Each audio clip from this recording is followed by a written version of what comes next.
क्योंकि ये ਲੱਖਾਂ ਲੋਕਾਂ ਦੀ ਜ਼ਿੰਦਗੀਆਂ ਬਚਾ ਚੁੱਕੇ। ਇਹੀ ਜਾਣਕਾਰੀ ਤੁਸੀਂ ਆਪਣੇ ਭਾਈ ਭੈਣਾਂ ਨੂੰ ਦਿਓ। ਹੁਣ ਗੱਲ ਆ ਜਾਂਦੀ ਤੁਸੀਂ ਆਪਣੇ ਪਰਿਵਾਰ ਵਾਸਤੇ ਕੰਮ ਕਰਦੇ ਹੋ, ਪਰ ਮੈਂ ਗੱਲ ਕਹਿਣਾ ਚਾਹੁੰਦਾ ਜੀ ਵੀ ਆਪਾਂ ਜਿਹੜਾ ਪਰਿਵਾਰ ਦਾ ਗੁਜ਼ਾਰਾ ਚਲਾ ਰਹੇ ਆ ਉਹ ਆਪਣੇ ਸਰੀਰ ਦੇ ਨਾਲ ਸੰਬੰਧਿਤ ਹੈ। ਜਦੋਂ ਤੱਕ ਸਰੀਰ ਕੰਮ ਕਰੂ ਉਦੋਂ ਤੱਕ ਪੈਸਾ ਆਊਗਾ ਜੀ, ਤੇ ਜੇ ਸਰੀਰ ਕੰਮ ਕਰਨੋਂ ਬੰਦ ਕਰ ਦੇ ਪੈਸਾ ਆਊਗਾ? ਹਾਂਜੀ ਨਹੀਂ। ਬੰਦੇ ਦਾ ਅੰਗ ਪੈਰ ਕੱਟਿਆ ਜਾਵੇ ਕੀ ਬੰਦਾ ਕੰਮ ਕਰਨ ਦੇ ਸਮਰਥ ਰਹਿੰਦਾ ਜੀ? ਇਸ ਜਾਣਕਾਰੀ ਨੂੰ ਬੜੇ ਧਿਆਨ ਨਾਲ ਸਮਝੀ। ਜਿਹੜਾ ਪਾਰਟ ਮੈਂ ਹੁਣ ਦੱਸਣ ਲੱਗਿਆ, ਤੁਹਾਡੇ ਘਰ ਦੇ ਵਿੱਚ ਕਿਸੇ ਵੀ ਪਰਸਨ ਦੇ ਨਾਲ ਕੋਈ ਹਾਦਸਾ ਹੋ ਜਾਂਦਾ ਹੈ, ਉਹ ਬੰਦਾ ਅਸਮਰਥ ਹੋ ਜਾਂਦਾ ਹੈ ਇਨਕਮ ਕਰਨ ਤੋਂ, ਯਾਨੀ ਉਹਦੇ ਘਰ ਦਾ ਗੁਜ਼ਾਰਾ ਰੁਕ ਜਾਂਦਾ ਹੈ। ਤੁਹਾਡੇ ਵਿੱਚ ਵੀ ਕਈ ਭਾਈ ਭੈਣ ਹੋਣਗੇ, ਕਿਉਂਕਿ ਤੁਸੀਂ ਡਰਾਈਵਰੀ ਕਰਦੇ ਹੋ, ਬਹੁਤ ਰਿਸਕ ਦੇ ਵਿੱਚ ਹੈ, ਤੁਸੀਂ ਬਹੁਤ ਦੂਰ ਦੂਰ ਤੱਕ ਜਾਂਦੇ ਹੋ, ਤਾਂ ਕਈ ਵਾਰ ਕੋਈ ਹਾਦਸੇ ਦਾ ਸ਼ਿਕਾਰ ਹੋ ਜਾਂਦਾ ਹੈ। ਪਰ ਤੁਸੀਂ ਥੋੜੀ ਮੋਟੀ ਮਾਲੀ ਮਦਦ ਤਾਂ ਕਰ ਸਕਦੇ ਹੋ, ਪਰ ਸਾਰੀ ਜ਼ਿੰਦਗੀ ਦੀ ਮਦਦ ਤਾਂ ਨਹੀਂ ਕਰ ਸਕਦਾ ਕੋਈ। ਸਹੀ ਗੱਲ ਹੈ ਵੀਰ ਜੀ? ਸਹੀ ਗੱਲ ਹੈ ਜੀ? ਹੁਣ ਮੈਂ ਜਿਹੜੀ ਗੱਲ ਤੁਹਾਨੂੰ ਕਹਿਣ ਲੱਗਿਆ, ਇਸ ਦੇ ਵਿੱਚ ਜੇਕਰ ਕਿਸੇ ਭਾਈ ਭੈਣ ਨਾਲ ਸ਼ੁਰੂ ਕਰਨ ਤੋਂ ਬਾਅਦ ਹਾਦਸਾ ਹੋ ਜਾਵੇ ਤਾਂ ਉਹਦੇ ਘਰੇ ਇਨਕਮ ਜਾਣੀ ਬੰਦ ਨਹੀਂ ਹੁੰਦੀ। ਇਸ ਪੁਆਇੰਟ ਨੂੰ ਧਿਆਨ ਨਾਲ ਸਮਝੋ। ਦੇਖੋ ਸਮਾਂ ਸਭ ਦਾ ਕੀਮਤੀ ਹੈ, ਪਰ ਬੇਨਤੀ ਇਹ ਹੈ ਵੀ ਆ 5 ਮਿੰਟ ਦੀ ਮੈਂ ਤੁਹਾਡੀ ਜਿਹੜੀ ਹੈਗੀ ਉਹ ਟਾਈਮਿੰਗ ਲੈਣੀ ਹੈ, ਪਰ ਜਿਹੜਾ ਪਾਰਟ ਮੈਂ ਤੁਹਾਨੂੰ ਸਮਝਾਉਂਗਾ ਇਹਦੇ ਨਾਲ ਤੁਹਾਡੇ ਪਰਿਵਾਰ ਦੀ ਜ਼ਿੰਦਗੀ ਜੁੜੀ ਹੋਈ ਹੈ। ਇਸ ਪਾਰਟ ਨੂੰ ਧਿਆਨ ਨਾਲ ਸਮਝੋ। ਪਹਿਲਾ ਪਾਰਟ ਤਾਂ ਤੁਸੀਂ ਸਿਹਤ ਵਾਲਾ ਸਮਝਿਆ, ਪਰ ਹੁਣ ਬੇਰੋਜ਼ਗਾਰੀ ਤੇ ਆਪਾਂ ਠੱਲ ਕਿਵੇਂ ਪਾ ਸਕਦੇ ਆ? ਤੁਹਾਡਾ ਜਿਹੜਾ ਪਰਿਵਾਰਕ ਸਟਰਕਚਰ ਹੈ ਉਹਨੂੰ ਕਿਵੇਂ ਤੁਸੀਂ ਸੁਧਾਰ ਸਕਦੇ ਹੋ ਬਗੈਰ ਕੋਈ ਇਨਵੈਸਟਮੈਂਟ? ਇਹ 'ਚ ਕੋਈ ਇਨਵੈਸਟਮੈਂਟ ਨਹੀਂ ਹੈਗੀ, ਕੋਈ ਪੈਸਾ ਨਹੀਂ ਲਾਣਾ ਤੁਹਾਨੂੰ। ਤੁਸੀਂ ਆਪਣੀ ਸਿਹਤ ਵਾਸਤੇ ਪ੍ਰੋਡਕਟ ਨੂੰ ਖਰੀਦਣਾ ਹੈ। ਜਿਹਨੂੰ ਵੀ ਲੱਗਦਾ ਹੈ ਵੀ ਅਸੀਂ ਆਪਣੇ ਘਰ ਚੋਂ ਬਿਮਾਰੀ ਨੂੰ ਦੂਰ ਕਰਨਾ ਹੈ, ਇਸ ਪ੍ਰੋਡਕਟ ਨੂੰ ਯੂਜ਼ ਕਰੋ। ਕੋਈ ਦਵਾਈ ਨਹੀਂ ਹੈਗੀ, ਇਹ ਫਲਾਂ ਤੇ ਜੜੀ ਬੂਟੀਆਂ ਨਾਲ ਬਣੀ ਹੋਈ ਖੁਰਾਕ ਹੈ, ਜਿਹੜੀ ਤੁਹਾਡੇ ਸਰੀਰ ਦੇ ਵਿੱਚੋਂ ਗੰਦਗੀ ਨੂੰ ਜ਼ਹਿਰਾਂ ਨੂੰ ਬਾਹਰ ਕੱਢਦੀ ਹੈ, ਤੁਹਾਡੇ ਸੈੱਲਾਂ ਨੂੰ ਸਹੀ ਕਰਦੀ ਹੈ, ਜਿਹੜੇ ਖਰਾਬ ਬਿਮਾਰੀ ਵਾਲੇ ਸੈੱਲ ਨੇ ਉਹਨੂੰ ਬਾਹਰ ਕਰਦੀ ਹੈ। ਬਸ ਇੰਨਾ ਕੁ ਕੰਮ ਹੈ। ਜਿਵੇਂ ਤੁਸੀਂ ਰੋਟੀ ਖਾਂਦੇ ਹੋ, ਇਹ ਰੋਟੀ ਵਾਲਾ ਕੰਮ। ਕਲੀਅਰ ਹੈ ਜੀ? 6 ਮਹੀਨੇ ਦਾ ਕੋਰਸ ਜਿਹਨੇ ਕਰ ਲਿਆ, ਉਹਦੇ ਘਰ ਦੇ ਵਿੱਚੋਂ ਬਿਮਾਰੀ 90% ਤੋਂ ਲੈ ਕੇ 99% ਤੱਕ। ਕੋਈ 1% ਹੁੰਦਾ ਤਾਂ ਉਹਨੂੰ ਹੋ ਸਕਦਾ 6 ਮਹੀਨੇ ਥਾਂ ਤੇ 7ਵਾਂ ਮਹੀਨਾ ਯੂਜ਼ ਕਰਨਾ ਪੈ ਸਕਦਾ, ਕਿਉਂਕਿ ਸਰੀਰ ਦੇ ਹਿਸਾਬ ਨਾਲ ਰਿਜ਼ਲਟ ਦੇ। ਪਰ ਇਹ ਕੋਈ ਦਵਾਈ ਨਹੀਂ। ਇਹੀ ਜਾਣਕਾਰੀ ਜਿਹੜੀ ਤੁਹਾਨੂੰ ਦਿੱਤੀ ਹੈ, ਹੁਣ ਇਹਦੇ ਵਿੱਚੋਂ ਆਪਾਂ ਪੈਸੇ ਕਿਵੇਂ ਕਮਾ ਸਕਦੇ ਹਾਂ? ਦੇਖੋ ਹਰੇਕ ਦਾ ਕਿਸੇ ਨਾ ਕਿਸੇ ਦਾ ਕੋਈ ਨਾ ਕੋਈ ਸੁਪਨਾ ਹੋਊਗਾ ਪਰਿਵਾਰ ਨੂੰ ਲੈ ਕੇ। ਕੋਈ ਬੱਚਿਆਂ ਦੇ ਵਿਆਹ ਦੀ ਚਿੰਤਾ ਕਰ ਰਿਹਾ, ਕਿਸੇ ਨੇ ਕਰਜ਼ਾ ਚੱਕਿਆ ਹੋਇਆ, ਕਿਸ਼ਤਾਂ ਤਾਰਨ ਦੀ ਚਿੰਤਾ ਹੈ, ਠੀਕ ਹੈ ਜੀ, ਜਾਂ ਘਰ ਦੇ ਵਿੱਚ ਲੋੜ ਵੇਲੋੜ ਪੈਸੇ ਦੀ ਚਿੰਤਾ ਹੈ। ਸਹੀ ਗੱਲ ਹੈ ਜੀ? ਇਹ ਸਾਰੀਆਂ ਚਿੰਤਾਵਾਂ ਤੁਹਾਡੀਆਂ ਇਸ ਪ੍ਰੋਡਕਟ ਦੇ ਜਾਣਕਾਰੀ ਦੇ ਨਾਲ ਸੋਲਵ ਹੋਣਗੀਆਂ। ਆਹ ਮੇਰੀ ਜਿਹੜੀ ਗੱਲ ਹੈ 5 ਤੋਂ 10 ਮਿੰਟ ਧਿਆਨ ਨਾਲ ਸਮਝਿਓ ਇਸ ਚੀਜ਼ ਨੂੰ। ਹੁਣ ਜੇ ਆਪਾਂ ਗੱਲ ਕਹੀਏ ਇਸ ਪ੍ਰੋਡਕਟ ਦੀ ਜਿਹੜੀ ਕਾਸਟ ਹੈ ਜੀ, ਯਾਨੀ ਇਹਦੀ ਜਿਹੜੀ ਕੀਮਤ ਹੈ MRP ਹੈ ਇਹਦੀ 1549 ਰੁਪਏ। DP ਪ੍ਰਾਈਸ ਤੇ ਇਹ ਪੈਂਦਾ ਜੀ 1350 ਰੁਪਏ। ਔਰ ਜੇ ਆਪਾਂ ਇਹਦੇ ਵਿੱਚ ਪ੍ਰੋਫਿਟ ਦੀ ਗੱਲ ਕਰੀਏ ਤਾਂ ਪ੍ਰੋਫਿਟ ਹੁੰਦਾ ਜੀ 199 ਰੁਪਏ, ਜਾਂ ਇਹ ਕਹਿ ਲਓ ਡਿਸਕਾਊਂਟ। ਠੀਕ ਹੈ ਜੀ? ਇਹਦੇ ਵਿੱਚ ਤੁਸੀਂ ਜਿਹੜੀ ਇਹਦੀ ਕੁਆਂਟੀਟੀ ਹੈ ਉਹ ਹੈਗੀ ਹੈ ਜੀ 120 ਕੈਪਸੂਲ ਨੇ ਜੀ। ਲੈਣ ਦੀ ਵਿਧੀ ਤੁਹਾਨੂੰ ਦੱਸੀ ਹੋਊਗੀ, ਨਹੀਂ ਬਾਅਦ ਚ ਤੁਸੀਂ ਪੁੱਛ ਸਕਦੇ ਹੋ। ਗਰਮ ਪਾਣੀ ਦੇ ਨਾਲ ਲੈਣਾ ਹੈ, ਠੀਕ ਹੈ ਜੀ। ਇਹਦੀ MRP 1550 ਰੁਪਏ ਹੈ ਜੀ। 120 ਕੈਪਸੂਲ ਨੇ ਇਹਦੇ ਚ। DP ਪ੍ਰਾਈਸ 1350 ਰੁਪਏ। 199 ਰੁਪਏ ਦਾ ਤੁਹਾਨੂੰ ਡਿਸਕਾਊਂਟ ਹੁੰਦਾ ਹੈ ਜਾਂ ਪ੍ਰੋਫਿਟ। ਕਲੀਅਰ ਹੈ ਜੀ? ਹੁਣ ਇਹਦੇ ਵਿੱਚ ਤੁਸੀਂ 5 ਤਰ੍ਹਾਂ ਨਾਲ ਸਟਾਰਟ ਕਰ ਸਕਦੇ ਹੋ। ਤੁਹਾਨੂੰ ਕੋਈ ਨਾ ਕੋਈ ਕਾਰੋਬਾਰ ਕਰਦੇ ਹੋਗੇ, ਕੋਈ ਨਾ ਕੋਈ ਤੁਹਾਨੂੰ ਗੱਡੀ ਪਾਈ ਹੋਊਗੀ, ਟਰਾਲਾ ਪਾਇਆ ਹੋਊਗਾ, ਟਰੱਕ ਪਾਇਆ ਹੋਊਗਾ, ਇਨਵੈਸਟਮੈਂਟ ਲਾਈ ਹੋਈ ਹੈ ਜੀ, ਰਿਸਕ ਵੀ ਹੈਗਾ ਜੀ, ਠੀਕ ਹੈ ਜੀ, ਕਿਸ਼ਤਾਂ ਵੀ ਭਰਨੀਆਂ ਹੁੰਦੀਆਂ ਨੇ ਜੀ। ਤੁਸੀਂ ਬਗੈਰ ਪੁਰਾਣੇ ਕੰਮ ਤੋਂ, ਯਾਨੀ ਬਗੈਰ ਪੁਰਾਣੇ ਕੰਮ ਨੂੰ ਡਿਸਟਰਬ ਕੀਤੇ ਬਿਨਾ ਤੁਸੀਂ ਇਹਦੀ ਜਾਣਕਾਰੀ ਦੇ ਕੇ ਆਪਣੇ ਜਿਹੜੇ ਵੀ ਤੁਹਾਡੇ ਪਰਿਵਾਰ ਦੇ ਸੁਪਨੇ ਨੇ ਉਹਨਾਂ ਨੂੰ ਪੂਰਾ ਕਰ ਸਕਦੇ ਹੋ। ਬਿਮਾਰੀ ਤਾਂ ਠੀਕ ਹੋ ਹੀ ਜਾਣੀ ਹੈ, ਨਾਲ ਬੇਰੋਜ਼ਗਾਰੀ ਦੀ ਸਮੱਸਿਆ ਵੀ ਠੀਕ ਹੋ ਸਕਦੀ ਹੈ। ਸਿਰਫ ਇਸ ਚੀਜ਼ ਨੂੰ ਧਿਆਨ ਨਾਲ ਸਮਝਿਓ। ਇਹਦੇ ਵਿੱਚ ਕਿਸੇ ਤਰ੍ਹਾਂ ਦਾ ਕੋਈ ਪੈਸਾ ਲਾਉਣ ਦੀ ਲੋੜ ਨਹੀਂ। ਰਜਿਸਟ੍ਰੇਸ਼ਨ ਇਹ 'ਚ ਫ੍ਰੀ ਹੈ। ਕੋਈ ਪੈਸਾ ਨਹੀਂ ਲੱਗਦਾ। ਤੁਸੀਂ ਇਹਦੇ ਵਿੱਚੋਂ ਪ੍ਰੋਡਕਟ ਆਪਣੀ ਮਰਜ਼ੀ ਦੇ ਨਾਲ ਖਰੀਦ ਕੇ ਇਹਦੀ ਜਾਣਕਾਰੀ ਲੋਕਾਂ ਨੂੰ ਦੇ ਕੇ ਆਪਣੇ ਘਰ ਦਾ ਸਟਰਕਚਰ ਸਹੀ ਕਰ ਸਕਦੇ ਹੋ। ਪਹਿਲਾਂ ਇਹਦੇ ਵਿੱਚ 2700 ਰੁਪਏ ਦੇ ਵਿੱਚ ਤੁਹਾਨੂੰ 2 ਪੀਸ ਮਿਲਦੇ ਨੇ ਜੀ। 3100 ਰੁਪਏ ਦੀ ਇਹਦੀ MRP ਹੈ ਜੀ। 8% ਇਸ ਦੇ ਵਿੱਚ ਤੁਹਾਨੂੰ ਕਮਿਸ਼ਨ ਮਿਲਦਾ। ਉਸ ਤੋਂ ਬਾਅਦ 7900 ਰੁਪਏ ਦੇ ਵਿੱਚ 6 ਪੀਸ ਮਿਲਦੇ ਨੇ ਜੀ ਤੁਹਾਨੂੰ। 9300 ਰੁਪਏ ਦੀ MRP, 10% ਕਮਿਸ਼ਨ ਮਿਲਦਾ ਹੈ। 13100 ਰੁਪਏ ਦੇ ਵਿੱਚ 10 ਪੀਸ ਮਿਲਦੇ ਨੇ ਜੀ। 15500 ਰੁਪਏ ਦੀ ਵੈਲਿਊ ਦੇ 12% ਇਸ ਦੇ ਵਿੱਚ ਕਮਿਸ਼ਨ ਮਿਲਦਾ ਹੈ। 23400 ਰੁਪਏ ਦੇ ਵਿੱਚ 18 ਪੀਸ ਮਿਲਦੇ ਨੇ ਜੀ। 28000 ਦੀ MRP, 14% ਕਮਿਸ਼ਨ ਮਿਲਦਾ ਜੀ। 51200 ਰੁਪਏ ਦੇ ਵਿੱਚ 40 ਪੀਸ ਮਿਲਦੇ ਨੇ। 62000 ਦੀ ਕੀਮਤ, 16% ਕਮਿਸ਼ਨ ਮਿਲਦਾ। ਇਹ ਪੰਜਾਂ ਚੋਂ ਕਿਸੇ ਮਰਜ਼ੀ ਤਰੀਕੇ ਦੇ ਨਾਲ ਤੁਸੀਂ ਕੰਮ ਦੀ ਸ਼ੁਰੂਆਤ ਕਰ ਸਕਦੇ ਹੋ। ਪ੍ਰੋਡਕਟ ਤਾਂ ਤੁਸੀਂ ਆਪਣੀ ਸਿਹਤ ਵਾਸਤੇ ਲਓਗੇ ਜੀ, ਪਰ ਤੁਹਾਡੇ ਘਰੇ ਕੈਸ਼ਬੈਕ ਆਊ। ਜਿਵੇਂ ਮੋਬਾਈਲ 'ਚ ਪੈਸੇ ਪਵਾਉਂਦੇ ਆ ਪੇਟੀਐਮ ਵਗੈਰਾ ਰਾਹੀਂ ਕੈਸ਼ਬੈਕ ਆਉਂਦਾ ਨਾ, ਉਸੇ ਤਰ੍ਹਾਂ ਨਾਲ ਇਸ ਦੇ ਵਿੱਚੋਂ ਵੀ ਪੈਸੇ ਆਉਂਦੇ ਨੇ ਆਪਣੇ ਘਰੇ। ਜਾਣਕਾਰੀ ਤੁਸੀਂ ਪਹਿਲਾਂ ਵੀ ਦਿੰਦੇ ਆ ਰਹੇ ਸੀ। ਮੰਨ ਲਓ ਜੀ ਉਰੇ ਤੁਹਾਡੇ ਪਾਤੜਾ 'ਚ ਹਲਵਾਈ ਕਿਹੜਾ ਵਧੀਆ ਜੀ? ਵੀਰ ਜੀ ਹਲਵਾਈ ਕਿਹੜਾ ਵਧੀਆ ਜੀ? ਬੱਤਰੇ ਦੇ। ਹੁਣ ਮੈਂ ਸੁਨਾਮ ਤੋਂ ਆਇਆ ਜੀ। ਮੈਂ ਕਹਤਾ ਮੈਂ ਵੀਰ ਜੀ ਮਠਿਆਈ ਲੈਣੀ ਹੈ। ਤੁਸੀਂ ਕਹਾ ਬੱਤਰੇ ਦਾ ਨਾਮ ਲੈਤਾ ਜੀ, ਤਾਂ ਮੈਂ ਬੱਤਰੇ ਤੋਂ 2 ਕਿਲੋ ਮਠਿਆਈ ਲੈ ਜਾ, ਤੁਹਾਨੂੰ ਕੋਈ ਦੇਊਗਾ ਜੀ? ਇਸ ਤਰ੍ਹਾਂ ਨਾਲ 150 ਬੰਦੇ ਨੂੰ ਤਾਂ ਆਪਾਂ ਭੇਜ ਹੀ ਦਿੰਦੇ ਹਾਂ ਕਿਸੇ ਨਾ ਕਿਸੇ ਦੁਕਾਨ ਤੇ, ਚਾਹੇ ਉਹ ਕੱਪੜੇ ਵਾਲਾ, ਚਾਹੇ ਹਲਵਾਈ ਆ, ਕੋਈ ਵੀ ਹੈ, ਦੇ ਦਿੰਦੇ ਆ ਜੀ ਜਾਣਕਾਰੀ। ਪਰ ਆਪਾਂ ਨੂੰ ਕੁਝ ਮਿਲਦਾ ਨਹੀਂ ਨਾ ਜੀ। ਇਹਦੇ 'ਚ ਜਾਣਕਾਰੀ ਦੇਣ ਦੇ ਨਾਲ ਆਪਾਂ ਨੂੰ ਪੈਸੇ ਆਉਂਦੇ। ਆਹ ਕਮਿਸ਼ਨ ਜਿਹੜਾ ਮੈਂ ਤੁਹਾਨੂੰ ਸਮਝਾ ਰਿਹਾ, ਪਹਿਲਾ ਪ੍ਰੋਫਿਟ ਇਹਦੇ 'ਚ ਤੁਹਾਨੂੰ ਸਿੱਧਾ ਹੀ ਹੈ ਜੀ। ਜੇਕਰ ਇੱਕ ਬੋਟਲ ਤੁਸੀਂ ਕਿਸੇ ਆਪਣੇ ਭਾਈ ਭੈਣ ਨੂੰ, ਰਿਸ਼ਤੇਦਾਰ ਨੂੰ ਦਿੰਦੇ ਹੋ ਤਾਂ 200 ਰੁਪਏ ਤੁਹਾਨੂੰ ਪ੍ਰੋਫਿਟ ਇੱਕ ਬੋਟਲ। ਉਸ ਤੋਂ ਬਾਅਦ ਉਹ ਚੀਜ਼ ਹੈ ਵੀ ਇੱਕ ਵਾਰ ਤੁਸੀਂ ਬੋਟਲ ਦੇਤੀ ਤਾਂ ਉਸ ਬੰਦੇ ਨੇ ਅੱਗੇ ਆਪਣੇ ਭਾਈ ਭੈਣਾਂ ਨੂੰ ਦੱਸਣਾ, ਕਿਉਂਕਿ ਬਿਮਾਰੀ ਹਰੇਕ ਦੇ ਘਰੇ ਆ। ਮੈਨੂੰ ਐਂ ਦੱਸੋ ਜੀ, ਬਿਮਾਰੀ ਕਿਸੇ ਨੂੰ ਨਹੀਂ ਚਾਹੀਦੀ ਜੀ, ਇਲਾਜ ਚਾਹੀਦਾ। ਸਹੀ ਗੱਲ ਹੈ ਜੀ। ਤਾਂ ਇਹਦੇ ਵਿੱਚ ਇਲਾਜ ਵੀ ਹੋ ਰਿਹਾ ਹੈ ਔਰ ਬੇਰੋਜ਼ਗਾਰੀ ਵੀ ਖਤਮ ਹੋ ਰਹੀ ਹੈ। 2 ਬਿਮਾਰੀਆਂ ਠੀਕ ਹੋ ਰਹੀਆਂ। ਕਰੋਨਾ ਤੋਂ ਬਾਅਦ ਇਹ ਹਰੇਕ ਬੰਦੇ ਦੇ ਘਰ 'ਚ ਬੜੀਆਂ ਹੋਈਆਂ ਨੇ 2 ਬਿਮਾਰੀਆਂ। ਔਰ ਇਹ ਜਿਹੜੀ ਜਾਣਕਾਰੀ ਅੱਜ ਤੁਹਾਨੂੰ ਦਿੱਤੀ ਜਾ ਰਹੀ ਹੈ ਵੀਰ ਜੀ, ਤੁਹਾਡੇ ਪਰਿਵਾਰ ਦੇ ਨਾਲ ਜੁੜੀ ਹੋਈ, ਤੁਹਾਡੀ ਜ਼ਿੰਦਗੀ ਦੇ ਨਾਲ ਜੁੜੀ ਹੋਈ। ਇਸ ਪਾਰਟ ਨੂੰ ਇਸ ਕਰਕੇ ਧਿਆਨ ਨਾਲ ਸਮਝਿਓ। ਪੰਜਾਂ 'ਚੋਂ ਤੁਸੀਂ ਕਿਸੇ ਮਰਜ਼ੀ ਤਰੀਕੇ ਦੇ ਨਾਲ ਇਸ ਕੰਮ ਨੂੰ ਸ਼ੁਰੂ ਕਰ ਸਕਦੇ ਹੋ।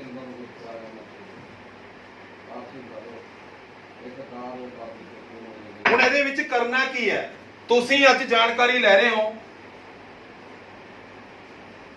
ਤੁਸੀਂ ਇਹਦੇ 'ਚ ਜਾਣਕਾਰੀ ਲੈ ਰਹੇ ਹੋ। ਮੈਂ 1 ਸਾਲ ਦੇ ਵਿੱਚ ਤੁਸੀਂ ਇਸ ਦੇ ਵਿੱਚੋਂ ਕਿੰਨੇ ਕੁ ਪੈਸੇ ਕਮਾ ਸਕਦੇ ਹੋ, ਇੱਕ ਛੋਟਾ ਜਿਹਾ ਫਾਰਮੂਲਾ ਦੱਸਣ ਲੱਗਿਆ। ਇਸ ਨੂੰ ਧਿਆਨ ਨਾਲ ਸਮਝਿਓ।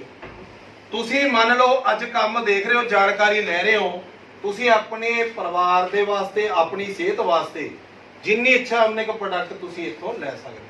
ਤੁਹਾਡਾ ਕਾਰੋਬਾਰ ਫ੍ਰੀ 'ਚ ਸ਼ੁਰੂ ਹੋ ਗਿਆ ਜੀ। ਕਲੀਅਰ ਹੈ ਜੀ। ਤੁਸੀਂ 2 ਬੰਦਿਆਂ ਨਾਲ ਜਾਣਕਾਰੀ ਸਾਂਝੀ ਕਰਨੀ ਹੈ। 2 ਬੰਦਿਆਂ ਨਾਲ ਜਾਣਕਾਰੀ ਸਾਂਝੀ ਕਰਨੀ ਹੈ। ਮੰਨ ਲਓ ਪਹਿਲੇ ਮਹੀਨੇ 30 ਦਿਨਾਂ 'ਚ ਤੁਸੀਂ 2 ਬੰਦਿਆਂ ਨਾਲ, ਜਿਵੇਂ ਅੱਜ ਆਪਾਂ ਜਾਣਕਾਰੀ ਲੈ ਰਹੇ ਹਾਂ, ਐਵੇਂ ਆਪਾਂ ਜਾਣਕਾਰੀ ਆਪਣੇ 2 ਮਿਲਣਗੇ ਨਾਲੇ ਨਾਲ ਸਾਂਝੀ ਕਰਨੀ ਹੈ। ਜੇ ਵੀਰ ਜੀ ਜ਼ਿਆਦਾ ਜ਼ਰੂਰੀ ਹੈ ਥੋੜਾ ਜਿਹਾ ਪਲੀਜ਼, ਕਿਉਂਕਿ ਕਾਫੀ ਬੰਦੇ ਬੈਠੇ ਨੇ, ਬੇਨਤੀ ਹੈ ਜੀ ਤੁਸੀਂ ਬਾਹਰ ਖੜ ਕੇ ਆਰਾਮ ਨਾਲ ਗੱਲ ਕਰ ਲਓ, ਕੋਈ ਗੱਲ ਨਹੀਂ। Thank you. ਤੁਸੀਂ 2 ਬੰਦਿਆਂ ਨਾਲ ਜਾਣਕਾਰੀ ਸਾਂਝੀ ਕੀਤੀ। ਇਹ ਜਿਹੜੇ 2 ਪਰਸਨ ਸੀ, ਮੰਨ ਲਓ ਤੁਸੀਂ ਇੱਥੋਂ ਕੰਮ ਸ਼ੁਰੂ ਕੀਤਾ, ਕੰਪਨੀ ਨੇ ਕੀ ਕਿਹਾ? ਕੰਪਨੀ ਕਹਿੰਦੀ ਹੈ ਵੀ ਤੁਸੀਂ 40 ਪੀਸ ਜ਼ਿੰਦਗੀ ਦੇ ਵਿੱਚ ਜਾਣਕਾਰੀ ਦੇ ਕੇ ਸੇਲ ਕਰਵਾਣੇ ਜ਼ਿੰਦਗੀ 'ਚ। ਤੁਸੀਂ ਭਾਵੇਂ 2 ਨਾਲ ਸ਼ੁਰੂ ਕਰ ਲਓ, ਭਾਵੇਂ 40 ਨਾਲ ਸ਼ੁਰੂ ਕਰ ਲਓ। ਮੰਨ ਲਓ ਤੁਸੀਂ 1 ਮਹੀਨੇ 'ਚ 40 ਪੀਸਾਂ ਤੇ ਪਹੁੰਚ ਗਏ। ਤੁਸੀਂ 2 ਬੰਦਿਆਂ ਨਾਲ ਜਾਣਕਾਰੀ ਸਾਂਝੀ ਕਰਨੀ ਹੈ, ਜਿਵੇਂ ਅੱਜ ਤੁਸੀਂ ਜਾਣਕਾਰੀ ਲੈ ਰਹੇ ਹੋ। ਤਾਂ ਤੁਹਾਨੂੰ ਪ੍ਰੋਫਿਟ ਆਊਗਾ ਜੀ ਪਹਿਲੇ ਮਹੀਨੇ 5000। ਉਸ ਤੋਂ ਬਾਅਦ ਦੂਸਰੇ ਮਹੀਨੇ ਇਹਨਾਂ ਪਰਸਨਾਂ ਨੂੰ ਵੀ ਇਹੀ ਗੱਲ ਸਮਝ ਆ ਗਈ ਵੀ ਮੈਨੇ 2 ਪਰਸਨਾਂ ਨਾਲ ਜਾਣਕਾਰੀ ਸਾਂਝੀ ਕਰਨੀ ਹੈ, ਜਿੱਦਾਂ ਤੁਸੀਂ ਅੱਜ ਬੈਠੇ ਹੋ ਜੀ ਇੱਥੇ। ਕਲੀਅਰ ਹੈ ਜੀ? ਤੁਸੀਂ 2 ਪਰਸਨ ਨਾਲ ਜਾਣਕਾਰੀ ਸਾਂਝੀ ਕੀਤੀ ਦੂਜੇ ਮਹੀਨੇ, ਇਹਨਾਂ ਨੂੰ ਆਜੂਗਾ ਜੀ 5-5000 ਰੁਪਇਆ, ਤੁਹਾਨੂੰ ਆਊਗਾ ਜੀ 10000 ਰੁਪਇਆ। ਹਰੇਕ ਪਰਸਨ ਹਰੇਕ ਮਹੀਨੇ ਸਿਰਫ 2 ਪਰਸਨਾਂ ਨਾਲ ਹੀ ਇਸ ਦੀ ਜਾਣਕਾਰੀ ਜੇਕਰ ਸਾਂਝੀ ਕਰਦਾ ਰਵੇ, 12 ਮਹੀਨੇ ਹੁੰਦੇ ਨੇ ਜੀ, 12 ਮਹੀਨੇ ਹੁੰਦੇ ਨੇ ਜੀ। 12 ਮਹੀਨਿਆਂ ਬਾਅਦ ਤੁਹਾਡੇ ਖਾਤੇ 'ਚ ਆਊਗਾ ਜੀ 2.5 ਕਰੋੜ ਰੁਪਇਆ। ਬਹੁਤ ਹੈ ਜੀ, ਹਾਂਜੀ ਬਹੁਤ ਹੈ ਜੀ, 2.5 ਕਰੋੜ ਆ ਜੇ। ਦੇਖੋ ਪਿਛਲੇ ਮੇਰੇ ਖਿਆਲ 'ਚ ਮੈਨੂੰ ਤਾਂ ਨਹੀਂ ਲੱਗਦਾ ਹੈਗਾ ਵੀ ਪਿਛਲੇ 10-12 ਸਾਲਾਂ 'ਚ 2.5 ਕਰੋੜ ਕਿਸੇ ਨੂੰ ਆਇਆ ਹੋਵੇ ਜਿਹੜਾ ਕੰਮ ਤੁਸੀਂ ਕਰ ਰਹੇ ਹੋ। ਤੇ ਇੱਥੇ ਕੀਤਾ ਵੀ ਕੀ ਹੈ, ਜਾਣਕਾਰੀ ਸਾਂਝੀ ਕਰ ਰਹੇ ਹੋ, ਕੋਈ ਜ਼ਬਰਦਸਤੀ ਨਹੀਂ, ਕੁਛ ਨਹੀਂ। ਕਲੀਅਰ ਹੈ ਜੀ? ਜਿਹੜੇ ਬੰਦਿਆਂ ਨੇ ਉਰੇ ਕਾਮਯਾਬ ਹੋਏ ਨੇ, ਜਿਨ੍ਹਾਂ ਨੇ ਇਸ ਦੀ ਜਾਣਕਾਰੀ ਸਾਂਝੀ ਕਰਕੇ ਇਹਦੇ ਵਿੱਚੋਂ ਕਮਾਇਆ, ਉਹ ਬੰਦਿਆਂ ਨੂੰ ਵੀ ਮਿਲਾਵਾਂਗੇ ਤੁਹਾਨੂੰ। ਕਲੀਅਰ ਹੈ ਜੀ? ਤੁਹਾਡੇ ਵਿੱਚੋਂ ਹੀ 100% ਆਊਗਾ ਜੀ, ਪਰ ਕਿਸੇ ਵੀ ਕੰਮ ਦੀ ਰੇਸ਼ੋ 100% ਨਹੀਂ ਹੁੰਦੀ। ਚਲੋ 100% ਕੰਮ ਕਿਤੇ ਵੀ ਆਪਾਂ ਲਾ ਲਈਏ ਨਹੀਂ ਹੁੰਦਾ। ਮੈਂ ਕਹਿ ਰਿਹਾ ਜੀ 1 ਸਾਲ 'ਚ 2.5 ਕਰੋੜ ਆਊਗਾ। 1 ਸਾਲ 'ਚ ਨਾ ਆਇਆ, ਜਿੱਥੇ ਮੈਂ ਤੁਹਾਨੂੰ ਕਹਿ ਰਿਹਾ 1 ਮਹੀਨੇ 'ਚ 2 ਪਰਸਨਾਂ ਨਾਲ ਆਪਾਂ ਜਾਣਕਾਰੀ ਸਾਂਝੀ ਕਰਨੀ ਹੈ। 1 ਮਹੀਨੇ 'ਚ ਨਹੀਂ, 1 ਸਾਲ 'ਚ ਤਾਂ 2 ਬੰਦੇ ਮਿਲ ਸਕਦੇ ਨੇ ਜੀ। ਹਾਂਜੀ, 1 ਸਾਲ 'ਚ 2 ਬੰਦਿਆਂ ਨੂੰ ਜਾਣਕਾਰੀ ਸਾਂਝੀ ਕਰ ਸਕਦੇ ਹੋ। ਠੀਕ ਹੈ ਜੀ? ਜੇਕਰ 1 ਸਾਲ 'ਚ ਨਹੀਂ 12 ਸਾਲਾਂ 'ਚ ਵੀ 2.5 ਕਰੋੜ ਆ ਜੇ ਤਾਂ ਵੀ ਮਾੜੀ ਇਨਕਮ ਤਾਂ ਨਹੀਂ ਹੈਗੀ ਜੀ। ਜਿਹੜਾ ਕੰਮ ਕਰ ਰਹੇ ਉਹਨੂੰ ਛੱਡਣ ਦੀ ਲੋੜ ਨਹੀਂ ਜੀ, ਸਿਰਫ ਲੋਕਾਂ ਨਾਲ ਚਰਚਾ ਕਰਨੀ ਹੈ। ਜੇ ਚਰਚਾ ਕਰਕੇ ਘਰੇ ਪੈਸੇ ਆਉਂਦੇ ਹੋਣ, ਥੋੜੀ ਕਰਨੀ ਚਾਹੀਦੀ ਹੈ ਜਾਂ ਜ਼ਿਆਦਾ ਕਰਨੀ ਚਾਹੀਦੀ ਹੈ ਵੀਰ ਜੀ? ਇਹ ਤੁਸੀਂ ਦੇਖਣਾ ਵੀਰ ਜੀ। ਮੇਰਾ ਕੰਮ ਹੈ ਮੌਕਾ ਦੱਸਣਾ, ਕਿਉਂਕਿ ਮੈਂ ਤਾਂ ਮੌਕਾ ਦੱਸ ਕੇ ਜਾਣਾ ਹੈ। ਔਰ ਤੁਸੀਂ ਸਾਰੇ ਲੱਕੀ ਹੋ ਜਿਹੜੇ ਉਰੇ ਬੈਠੇ ਹੋ, ਕਿਉਂਕਿ ਪ੍ਰਮਾਤਮਾ ਨੇ ਤੁਹਾਨੂੰ ਸਮੱਤ ਬਖਸ਼ੀ ਹੈ। ਇੰਨੀ ਪੇਸ਼ੈਂਸ ਨਾਲ ਤੁਸੀਂ ਸੁਣ ਰਹੇ ਹੋ ਤਾਂ ਤੁਹਾਡੇ ਘਰ ਦੇ ਵਿੱਚ ਖੁਸ਼ਹਾਲੀ ਆਉਣ ਵਾਲੀ ਹੈ, ਕਿਉਂਕਿ ਪ੍ਰਮਾਤਮਾ ਤਾਂ ਮੌਕਾ ਦਿੰਦਾ, ਕਿਸੇ ਦੇ ਜ਼ਰੀਏ ਦਿੰਦਾ। ਪਰਮਾਤਮਾ ਸਿੱਧਾ ਕਦੇ ਨਹੀਂ ਆਉਂਦਾ, ਉਹ ਕਿਸੇ ਦੇ ਜ਼ਰੀਏ ਆਊਗਾ। ਰਿਸ਼ਤਾ ਆਊਗਾ ਉਹ ਵੀ ਕਿਸੇ ਦੇ ਜ਼ਰੀਏ ਆਊਗਾ, ਸੌਦਾ ਹੋਊਗਾ ਉਹ ਵੀ ਕਿਸੇ ਦੇ ਜ਼ਰੀਏ ਹੋਊਗਾ। ਇਹ ਅੱਜ ਤੁਸੀਂ ਦੇਖਣਾ ਹੈ ਵੀ ਇੱਥੋਂ ਡਿਸੀਜਨ ਕਰਕੇ ਉੱਠਣਾ ਹੈ, ਹਾਂ ਜਾਂ ਨਾ ਤੁਹਾਡੇ ਹੱਥ 'ਚ। ਮੇਰਾ ਕੰਮ ਹੈ ਜੀ ਮੌਕਾ ਦਿਖਾਉਣਾ। ਕਲੀਅਰ ਹੈ ਜੀ? ਹੁਣ 12 ਮਹੀਨਿਆਂ 'ਚ 2.5 ਕਰੋੜ ਆਊਗਾ 100%, ਪਰ ਕਿਸੇ ਵੀ ਕੰਮ ਦੀ ਰੇਸ਼ੋ 100% ਨਹੀਂ ਹੁੰਦੀ। 10% ਤਾਂ ਮੰਨ ਸਕਦੇ ਵੀ ਜੀ, 10 ਤਾਂ ਮੰਨ ਸਕਦੇ ਜੀ। ਜੇ 10% ਵੀ ਹੋ ਜਾਏ, 2.5 ਕਰੋੜ ਦਾ 10% 25 ਲੱਖ ਰੁਪਇਆ ਹੋ ਗਿਆ ਜੀ। 2 ਲੱਖ ਰੁਪਏ ਮਹੀਨੇ ਦਾ ਨਿਕਲ ਹੀ ਜਾਵੇ ਸਾਈਡ ਤੋਂ, ਤਾਂ ਵੀ ਮਾੜੀ ਇਨਕਮ ਤਾਂ ਨਹੀਂ ਹੈਗੀ ਜੀ। ਕਿਸ਼ਤਾਂ ਕੁਸ਼ਤਾਂ ਕਰਜ਼ਾ ਮੁਕਤ ਹੋ ਸਕਦੇ ਆ, ਬੱਚਿਆਂ ਦੀ ਜ਼ਿੰਦਗੀ ਵਧੀਆ ਬਣਾ ਸਕਦੇ ਆ, ਘਰ-ਬਾਰ ਆਪਣਾ ਵਧੀਆ ਲੈ ਸਕਦੇ ਆ। ਸਹੀ ਹੈ ਜੀ? ਮੈਂ ਕਹਿੰਦਾ ਹੋਰ ਘਟਾ ਲੈਣਾ ਜੀ, 5% ਕਰ ਲੈਣੇ, ਅੱਧ ਕਰ ਲੈਣੇ ਜੀ। ਜੇ ਇਹਦਾ ਅੱਧ ਕਰਿਆ ਤਾਂ 2 ਲੱਖ ਦਾ ਵੀ ਅੱਧ ਹੋ ਜੂ ਜੀ। 1 ਲੱਖ ਰੁਪਏ ਆ ਜੇ ਤਾਂ ਵੀ ਕੋਈ ਮਾੜੀ ਇਨਕਮ ਤਾਂ ਨਹੀਂ ਜੀ। ਚਲੋ ਹੋਰ ਮਨ ਜਾ ਖੜਦਾ ਨਹੀਂ ਹੈਗਾ, 2.5% ਕਰ ਲੈਣੇ ਜੀ, 5 ਨਹੀਂ 2.5%। ਤੇ ਲੱਖ ਨਹੀਂ 50,000। ਇੱਕ ਅਨਪੜ੍ਹ ਵੀ ਕੰਮ ਕਰ ਸਕਦਾ, ਇੱਕ ਪੜ੍ਹਿਆ ਲਿਖਿਆ ਵੀ ਕਰ ਸਕਦਾ। ਇੱਥੇ ਕੋਈ ਡਿਗਰੀ ਡਿਪਲੋਮੇ ਦੀ ਲੋੜ ਨਹੀਂ, ਸਿਰਫ ਬੰਦਿਆਂ ਨੂੰ ਇਕੱਠੇ ਕਰਕੇ ਜਾਣਕਾਰੀ ਸਾਂਝੀ ਕਰਨੀ ਹੈ ਬਸ। ਕੰਮ ਆਸਾਨ ਹੈ ਕਿ ਔਖਾ ਹੈ ਜੀ? ਆ ਦੇਖੋ ਉਰੇ ਬੰਦੇ ਸਾਰੇ ਇਕੱਠੇ ਕਰੇ ਬੈਠੇ ਨੇ, ਅਸੀਂ ਸਮਝਾ ਰਹੇ ਹਾਂ ਉਰੇ। ਤੁਹਾਡਾ ਕੰਮ ਵੀ ਇੰਨਾ ਕੀ ਹੈ ਜੀ। ਵੀ ਜੀ ਜੇ ਜ਼ਿਆਦਾ ਜ਼ਰੂਰੀ ਹੈ ਤਾਂ ਫੋਨ ਪਲੀਜ਼ ਬਾਹਰ ਜਾ ਕੇ ਅਟੈਂਡ ਕਰ ਲਓ। Thank you very much. ਮੈਂ ਕਹਿਣਾ ਜੀ 99% ਆਪਾਂ ਨਾ ਵੱਖੀ ਗੱਲ ਕਰਦੇ ਹਾਂ ਜੀ। ਪਹਿਲਾਂ ਆਪਣੇ ਦਿਮਾਗ 'ਚ ਨਾ ਆਉਂਦਾ, ਕਿਉਂਕਿ ਘਰ ਤੋਂ ਨਾ ਹੀ ਸ਼ੁਰੂ ਹੁੰਦੀ ਹੈ ਕਿਸੇ ਵੀ ਕੰਮ ਲਈ। ਹਾਂ ਨਹੀਂ ਸ਼ੁਰੂ ਹੁੰਦੀ, ਨਾ ਸ਼ੁਰੂ ਹੁੰਦੀ। ਪਹਿਲਾਂ ਨੈਗੇਟਿਵ ਸੋਚਦੇ ਆ, 99% ਨੈਗੇਟਿਵ ਸੋਚੋ ਜੀ। ਯਾਰ ਜੇ ਇਹ ਕੰਮ ਨਾ ਚੱਲਿਆ, ਚਲੋ 1% ਹਾਂ ਪੱਖੀ ਵੀ ਸੋਚ ਲੈਂਦੇ ਆ, ਯਾਰ ਜੇ ਚੱਲ ਪਿਆ, ਲਓ ਜੀ 25,000 ਰੁਪਏ ਆਈ ਜਾਵੇ, ਘਰ ਦੇ ਕੁਝ ਖਰਚੇ ਘਟਣਗੇ, ਕੁਝ ਰਾਸ਼ਨ ਪਾਣੀ ਦਾ ਬਿੱਲ ਘਟ ਜੂ, ਕੁਝ ਬੱਚਿਆਂ ਦੀ ਫੀਸ ਭਰੀ ਜਾਊ। ਹਾਂਜੀ 25,000 ਵੀ ਥੋੜੇ ਤਾਂ ਨਹੀਂ ਹੈਗੇ ਪੈਸੇ, ਕਿੱਤਾ ਵੀ ਗਿਆ ਬੰਦਾ ਹੀ ਮਿਲਾਇਆ। ਹਾਂਜੀ ਕੰਮ ਸ਼ਾਨਦਾਰ ਹੈ ਜੀ, ਪ੍ਰੋਡਕਟ ਵੀ ਸ਼ਾਨਦਾਰ ਹੈ ਜੀ। ਤਾਂ ਇਹਦੇ ਵਾਸਤੇ ਇੱਕ ਤਾਲੀ। ਹੁਣ ਜਿਹੜੇ ਬੰਦਿਆਂ ਨੇ ਇਸ ਦੇ ਵਿੱਚ ਪੈਸਾ ਕਮਾਇਆ, ਇਹਦੇ ਵਿੱਚ ਟੂਰ ਪੈਕੇਜ ਵੀ ਨੇ ਜੀ, ਰਾਇਲਟੀ ਵੀ ਹੈ, ਯਾਨੀ ਐ ਕਹਿ ਲਓ ਜਿਹੜਾ ਮੈਂ ਤੁਹਾਨੂੰ ਆਹ ਚੀਜ਼ ਸਮਝਾ ਰਿਹਾ ਵੀ 2 ਬੰਦਿਆਂ ਨਾਲ ਤੁਹਾਨੂੰ ਜਾਣਕਾਰੀ ਸਾਂਝੀ ਕਰਨੀ। ਰੱਬ ਨਾ ਕਰੇ ਇਸ ਬੰਦੇ ਨਾਲ ਸ਼ੁਰੂ ਕਰਦੇ ਸਾਰ ਕੋਈ ਹਾਦਸਾ ਹੋ ਜੇ। ਫੋਰ ਐਗਜ਼ਾਮਪਲ, ਮੰਨ ਲਓ ਇੱਕ ਬੰਦਾ ਹੱਥਾਂ ਪੈਰਾਂ ਨਾਲ ਕੰਮ ਕਰਕੇ ਘਰ ਦਾ ਗੁਜ਼ਾਰਾ ਚਲਾ ਰਿਹਾ, ਇੱਕ ਡਾਕਟਰ ਹੈ ਮੰਨ ਲਓ, ਉਹਨੇ 20-25 ਸਾਲ ਪੜ੍ਹਾਈ ਤੇ ਲਾਏ, ਫਿਰ ਹਸਪਤਾਲ ਖੋਲ ਲਿਆ, ਲੱਖਾਂ ਰੁਪਏ ਆਪਰੇਸ਼ਨ ਦਾ ਲੈਂਦਾ ਹੈ, ਸਹੀ ਹੈ ਜੀ। ਬੰਦੇ ਕਹਿੰਦਾ ਵੀ ਇਹਦੇ 'ਚ ਸਾਹ ਹੋਣਾ ਚਾਹੀਦਾ, ਇਹ ਮਰਨ ਨਹੀਂ ਦਿੰਦਾ ਬੰਦੇ ਨੂੰ, ਪਰ ਮੂੰਹ ਮੰਗੇ ਪੈਸੇ ਲੈਂਦਾ। ਆਪਾਂ ਦਿੰਨੇ ਆ ਜੀ ਕਿ ਨਹੀਂ ਦਿੰਦੇ? ਮੰਨ ਲਓ ਕਿਤੇ ਡਾਕਟਰ ਦਾ ਐਕਸੀਡੈਂਟ ਹੋ ਗਿਆ ਗੱਡੀ ਦੇ ਨਾਲ, ਉਹਦਾ ਹੱਥ ਵੱਢਿਆ ਗਿਆ, ਕੀ ਰੁਪਇਆ ਦਿਓਗੇ ਜੀ ਉਹਨੂੰ? ਕੀ ਉਹਦੇ ਘਰ 'ਚ ਰੁਪਇਆ 'ਚ ਜਾਊਗਾ ਜੀ? ਕੀ ਆਪਦੇ ਮੁੰਡੇ ਤੋਂ ਆਪਰੇਸ਼ਨ ਕਰਾ ਸਕਦਾ ਹੈ ਉਹ? ਕੀ ਆਪਦੀ ਘਰ ਵਾਲੀ ਤੋਂ ਆਪਰੇਸ਼ਨ ਕਰਾ ਸਕਦਾ ਹੈ? ਸੋਚਣਾ ਇਸ ਗੱਲ ਦਾ ਹੈ ਵੀ ਇਸ ਕੰਮ ਨੂੰ ਸੀਰੀਅਸ ਕਿਉਂ ਲੈਣਾ ਹੈ। ਪੁਆਇੰਟ ਨੂੰ ਸਮਝੀਏ। ਉਹਦਾ ਹਾਦਸੇ 'ਚ ਹੱਥ ਕੱਟ ਗਿਆ ਤਾਂ ਉਹਦਾ ਘਰ-ਬਾਰ ਤਬਾਹ ਹੋ ਗਿਆ। ਇੱਕ ਵਕੀਲ ਹੈ ਜਿਹੜਾ ਬੋਲ ਕੇ ਕੇਸ ਲੜਦਾ ਹੈ, ਉਹ ਕਹਿੰਦਾ ਸਾਹਮਣੇ ਕਤਲ ਕਰਿਆ ਵੇ ਬੰਦੇ ਨੂੰ ਇਹ ਜੇਲ੍ਹ ਨਹੀਂ ਹੋ ਜਾਂਦਾ। ਮੰਨ ਲਓ ਪੌੜੀਆਂ ਉਤਰ ਰਿਹਾ, ਨੀਚੇ ਮੂੰਹ ਵੱਜਿਆ ਜਾ ਕੇ ਜਵਾਨ ਕੱਟ ਗਈ, 20 ਰੁਪਇਆ ਦੇਵੋਗੇ ਉਹਨੂੰ? ਕੇਸ ਦੇਵੋਗੇ ਉਹਨੂੰ? ਕੀ ਉਹਦਾ ਮੁੰਡਾ ਕੇਸ ਲੜ ਲੂ? ਉਹਦੇ ਪਾਪਾ ਜੀ ਉਹਦੀ ਮੰਮੀ ਲੜ ਲੂ ਕੇਸ?